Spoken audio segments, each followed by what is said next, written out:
बिस्मिल्लाहिर्रहमानिर्रहीम। अस्सलाम वालेकुम। आप देख रहे हैं DDP एनालिटिका। आज फवाद चौधरी ने भी एक प्रेस कॉन्फ्रेंस की और इमरान खान ने भी मुख्तलिफ स्टेटमेंट्स दी, कुछ वजाहतें आई सामने और मसला वही जो कि इलेक्शन कमीशन ने फ़ैसला सुनाया।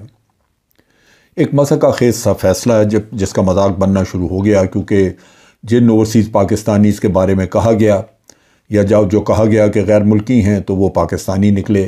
अब वो लोग बाहर से वावेला मचा रहे हैं। बाज़ कहते हैं कि हम इलेक्शन कमीशन के ऊपर हद तक इज़्ज़त का दावा करेंगे।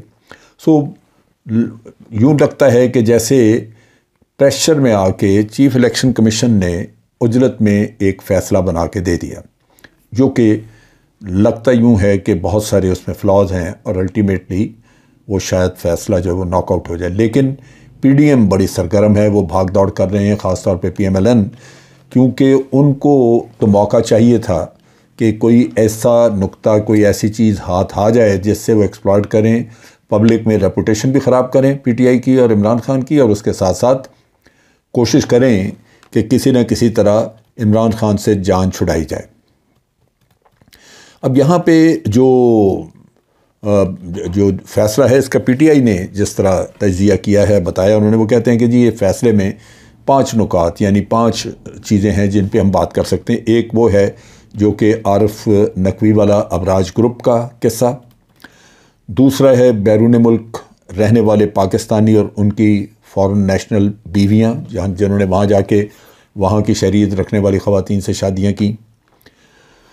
फिर तीसरे नंबर पे तीसरा नुक्ता उनके ख्याल के मुताबिक वो है कि बैरून मुल्क रहने वाले पाकिस्तानी और वो पाकिस्तानी जिन्होंने फ़ॉरेन कंपनीज़ वहाँ पे बनाई, यानी वहाँ पे अपनी कंपनी बना के कारोबार कर रहे हैं, पाकिस्तानी नेशनल हैं लेकिन कंपनी रजिस्टर्ड है किसी गैर मुल्क में।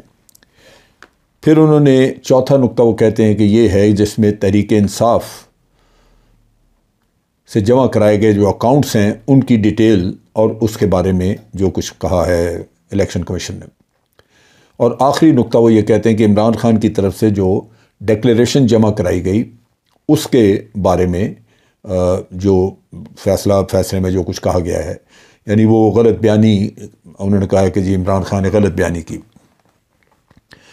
अब ये कहते हैं कि जी जहाँ तक ताल्लुक़ है अबराज के किस्से का, वो तो इलेक्शन कमीशन ने अबराज ग्रुप के बारे में कहा कि जी अबराज ग्रुप ने पैसा दिया और वो फ्रॉड उनका बाद में निकला, तो PTI को पता होना चाहिए था कि ये फ्रॉड के पैसे आ रहे हैं, तो उनसे क्यों फंडिंग ली इन्होंने PTI ने।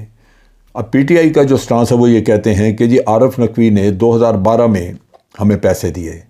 जो उसका फ्रॉड का केस है वो गालबन 2017 या 18 में सामने आया।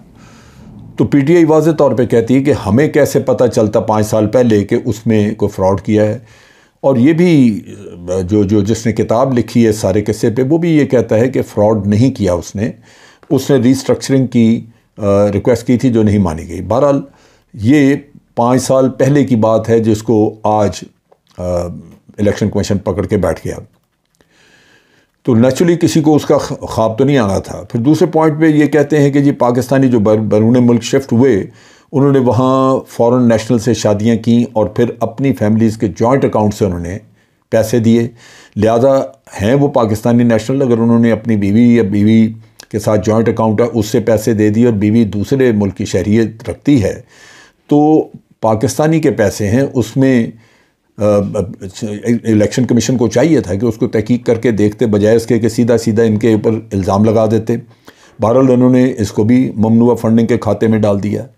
तीसरा पॉइंट जो है वो उसमें ये कहते हैं कि जी पाकिस्तानी जो बैरून मुल्क में कंपनियां चला रहे हैं उन्होंने भी वो कंपनियां बाहर जो कि रजिस्टर की हुई हैं तो वहाँ से उन्होंने अपने पैसे दिए उनके नाम से। तो ये कंपनियाँ भी इलेक्शन कमीशन ने उनको फ़ॉरेन कंपनीज़ के खाते में डाल दिया। इसके अलावा जो कंपनी इन्होंने ख़ुद बनाई वहाँ पे PTI ने, जिसके ज़रिए फ़ंड रेजिंग, क्योंकि अमेरिका में ग़ालिबन तरीक़ाकार यही है कि पॉलिटिकल फ़ंड रेजिंग के लिए आपको कोई कंपनी बनानी पड़ती है और वो कंपनी वसूल करती है ताकि वो फ़ंड्स का हिसाब किताब रखे।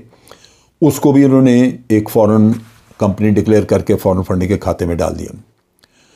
अब ये जो दोनों पॉइंट्स हैं, इनको अगर इलेक्शन कमीशन जिस तरीके से बयान कर रहा है, अगर वो हम देखें तो उससे बुनियादी तौर पे ये मकसद नज़र आता है कि एक तो पीटीआई की बाहर से फंडिंग रुक जाए। पीटीआई ये वो पार्टी है जिसको ओवरसीज़ पाकिस्तानी बड़ा फ़ंड देते हैं, लेकिन ये इस तरह की हरकतें करके तो इनकी बाहर से फंडिंग भी रोकना चाहते हैं और फिर इल्ज़ाम भी जिसके ज़रिए। और तहरीक इंसाफ का मेरा ख्याल है सबसे बड़ा फ़ंड रेजिंग का जो ज़रिया है वो है भी ओवरसीज़ पाकिस्तानी, क्योंकि ये यहाँ पे कोई बताखोरी वगैरह तो करते नहीं हैं। अब बाहर से जो पाकिस्तानी हैं वो इसी असना में उन्होंने बहुत सारा पैसा भेजा है और वो अपना दर हकीकत अपना एतमाद इमरान खान पे ज़ाहिर कर रहे हैं। जो 16 अकाउंट्स की बात करते हैं कि जी 16 अकाउंट्स जो हैं वो इन्होंने डिक्लेयर नहीं किए, बताया नहीं, तो वो ये पीटीआई का कहना है कि ये फ़ंड जो हैं ये सेंट्रल हमारी जो कमेटी उसके फ़ंड नहीं है, यानी सेक्रेटरी जनरल जो है वो इसको ऑपरेट नहीं करता। ये लोकल लेवल पे बाज़ जगहों पे खोले हुए उन्होंने फ़ंड्स जिसके अकाउंट्स इनके पास नहीं थे। बाहर सूरत ये सफाई भी अपनी वो पेश करेंगे अपने जवाबात में। और नेचुरली अब ये केस जो है वो अदालत में जाएगा और अदालत में इसके बारे में सारी डिस्कशन होगी। और जो पैसा ट्रांसफ़र हुआ है वो सारा बैंकिंग चैनल से चूँकि हुआ है, इसलिए उसमें ये कहना तो गलत होगा अगर कोई ये शक करता है कि ये कोई नाजायज़ पैसा था। नाजायज़ पैसा हो तो वो बैंकिंग चैनल्स के ज़रिए तो नहीं आता, वो तो फिर हुंडी और इस तरह की चीज़ें हैं जिनके ज़रिए ये लोग करते हैं। बारसूरत वो ये तहरीक इंसाफ का ये ख्याल है कि ये सारे अकाउंट्स वगैरह जो हैं हम इन्होंने चूँकि ज़बरदस्ती हमारे खाते में डाले हैं, तो वो हम लोकल लेवल पे जिसने भी वो खोले थे अकाउंट्स उनको ये सामने लाएंगे और इसी तरह जो अकाउंट्स इनके ऑफिशियल यानी नहीं हैं उनको ये तस्लीम नहीं करेंगे। आखिरी पॉइंट जो है वो ये कि जो डिक्लेरेशन ये कहते हैं कि जी एफिडेविट, जबकि ये इनका ये ख्याल है कि वो एफिडेविट नहीं है बल्कि एक डिक्लेरेशन है, और डिक्लेरेशन में अगर कोई गलती ख़राबी निकल आती है तो वो दुरुस्त कर देनी चाहिए। सो ये भी एक डिस्प्यूटेड पॉइंट है, लेकिन ये इस तरह एक सिंपल डिक्लेरेशन को यूं बना के पेश किया जा रहा है जैसे कोई हल्फिया बयान था। यह हल्फिया बयान नहीं है और इलेक्शन कमीशन ने इस तरह का कोई इल्ज़ाम नहीं लगाया कि ये कोई कैलबरी फॉन्ट था या जाली एफिडेविट बना के किसी कंपनी से पिछली तारीख पे तो वो डाल दिया गया है। यहाँ तो सुप्रीम कोर्ट में जाली डॉक्यूमेंट सुप्रीम कोर्ट को सबमिट की गई, उसका नाम नहीं कोई लेता। और यहाँ पे इस डिक्लेरेशन को उठा के इस तरह उसको पहाड़ बनाया जैसे ये कोई बहुत बड़ा कसूर हो गया, बहुत बड़ी गलती हो गई। बहरहाल पीटीआई जो है वो कहते हैं कि जी हम सारे अपने अकाउंट्स की डिटेल सारी जो जितने भी जिसका इन्होंने कहा है कि ये फॉरेन फंडिंग है वो हम सामने लेके आएंगे, पब्लिक के सामने रखेंगे और उससे सबको नज़र आ जाएगा कि वो एक्चुअली पाकिस्तानी है जिन्होंने पैसा भेजा और इस पैसे को कोई भी नाजायज़ फंडिंग के तौर पे नहीं ले सकता, कह सकता। और ये बारसूरत कहानी जो है वो भी जाएगी वहाँ पे अदालत में। लेकिन इसके साथ साथ आप देखिए कि जो पीडीएम है यानी जो हुकूमत है वो इतनी एग्रेसिव हुई है। उसमें मरियम औरंगज़ेब ने की एक प्रेस कॉन्फ्रेंस, उसने भी उसमें शोर मचा दिया कि जनाब हम एफआईए को हमने कह दिया है, एफआईए इन्वेस्टिगेट करेगा। ये यानी जो मुजरमाना कार्रवाइयाँ हैं वो एफआईए करेगा और ये सिंपल केस है, इसमें तो कोई ऐसी बात नहीं है। जो मुजरमाना हरकतें पीएमएलएन के लीडरशिप ने की हुई हैं उसका नाम नहीं लेते, हालांकि वो सारी ऐसी चीज़ें हैं जो एफआईए के हवाले होनी चाहिए। जिस तरह अभी एफआईए ने इन्वेस्टिगेट किया था हमजा शहबाज और शहबाज शरीफ की मनी लॉन्ड्रिंग का किस्सा, वो सारी चीज़ सामने है। लेकिन ये किसी न किसी तरह इनकी कोशिश है, क्योंकि ये सीधे दिमाग के तो लोग हैं नहीं, हेरा फेरी है। सो इनकी पूरी कोशिश है कि किसी न किसी तरह इनको किसी चीज़ में उलझाया जाए और इनसे जान छुड़ाई जाए पीटीआई से। चुनांचे कैबिनेट का नाम लेके कि कैबिनेट ने ये फैसला किया है कि एफआईए को इनके पीछे लगा दिया जाए। मेरा ख्याल है कि इनको अदालत से ये भी चीज़ ले लेनी चाहिए कि वो एफआईए को रोक दें कि वो इनको अप्रोच ना करे, क्योंकि ये इस तरह का केस है ही नहीं। इन्होंने कहा जी गवर्नमेंट एक्शन लेगी और जो FIA की फंडिंग्स होगी उसके तहत इनको करेंगे, जेलों में डालेंगे, ये करेंगे वो करेंगे। ये आप सारी बातें सुने तो वही अंदर का जो गुस्सा है नज़र आ रहा है। और गुस्सा क्या है? जो ज़िल्लत उठाई है ज़मीनी इलेक्शन में, जिसने इनको अंदर से हिला के रख दिया कि ये इस काबिल नहीं है। अब आवाम इनके ऊपर एतमाद नहीं कर रहे और वो खौफ इनको खाया जा रहा है, जिसकी वजह से ये इस तरह के ड्रामे कर रहे हैं। ये मरियम औरंगज़ेब ने ये भी कहा कि ये केस तो अकबर एस बाबर ने बनाया था, हमने तो नहीं बनाया। वो ठीक है, उसने बनाया था, लेकिन पहले इनके ज़हन में ये नहीं था। अब ये इससे फ़ायदा उठाना चाहते हैं। अब PTI ने फिर वही हरकत की, एक आप कह लीजिए कि जल्दबाजी में फिर एक रेफरेंस सा बना के सुप्रीम जुडिशल काउंसिल में सबमिट कर दिया। फिर इनको वो वापस लेना पड़ा। प्रॉब्लम इनकी सबसे बड़ी ये है कि ये पूरी तरह होमवर्क नहीं करते। नतीजा ये है कि अब बहुत सारा एविडेंस जो नहीं साथ लगाया था वो लगाना है, सो उसमें कुछ वक्त लगेगा। ये लीगल टीम इनको अपनी मजबूत करनी चाहिए और वो मवाद, वो चीज़ें जो कि सामने आनी चाहिए उनको लेके आना चाहिए। अगर ये नहीं करेंगे तो नेचुरली केस इनके हक में फ़ैसला नहीं होगा।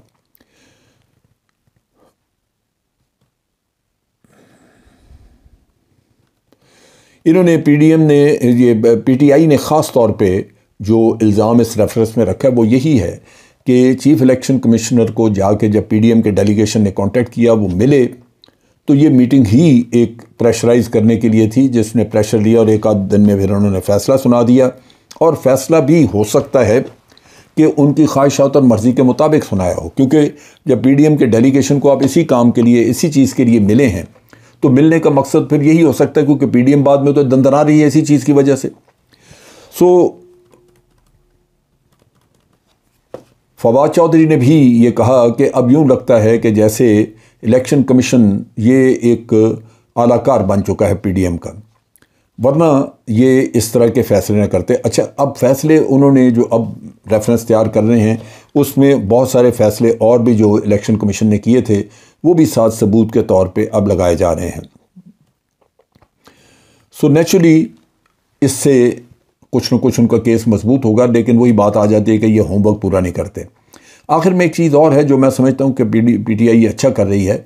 नवाज़ शरीफ चूँकि एक बहुत सारी चीज़ों में मुलव्वस है, भगौड़ा भी है यहाँ से, तो अब ख्याल है PTI का कि वो सुप्रीम कोर्ट में जाएं और सुप्रीम कोर्ट को कहें कि जनाब इनको हुक्म दें कि ये वापस लेके आएँ, क्योंकि शहबाज शरीफ ने उसकी ज़मानत दी थी, वो एफिडेविट जमा कराया हुआ उसने, असल एफिडेविट तो वो है।